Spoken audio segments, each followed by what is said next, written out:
ebyo nabigambirwe nyimwebazyo obu ba LC5 ahabwa bushenyi mpango rukungiri na ntungamo babire berundanire omu district ya Sheema kandi batayayire irwaro rya Kitagata nokwe kuhinguza ngo bwire bushikire betongore baruge aharumbara maririre nico kiri kureba ngo omuntu nayisha yivine mutakumanya no kumanya konkashanga wards zona zuru mazima kushanga utine neco kunukiriza ngo nirwarwo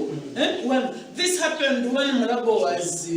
opened abantu benshi bakaba bena ngo barware baze Mulago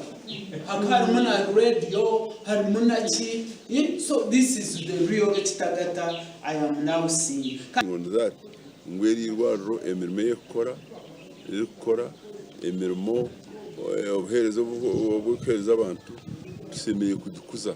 ba LC5 aba babitiremo amani bagira ngo baza kutaho kanso omu district gabo batyo na ba Kansara bahinguze bakiteho emikono. Then when we make resolutions to make an MOU, memorandum of understanding as a region, then we start pushing this thing.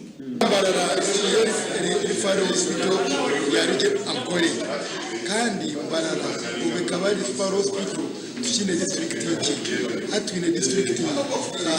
kurenga 12 Anga district ya Ntungamo, district ya Mtoma, Bushenyi-SHEEMA municipality na Sheema district. Abakazi Kitagata za kwa meeting abakazi 500 kwezi za abakazi 500 kwezi. Abanyarukungire Yesu tukisima kandi twachagera kandi zakongera kuchagera munonga turu awa council kucyakubaho gavumenti ekakuza Kitagata neza kombekerwa ebyombeko ebindi eyongerweho ahabashaho eyongere ahamibazi otireho no kutayo ebyoma by'umutindo ekibache yamani bari kugerongeza kucendeza omwijurano omwirwaro ryambara bwa nyuma yo kurambura irwaro rya Kitagata aba barambuyire na University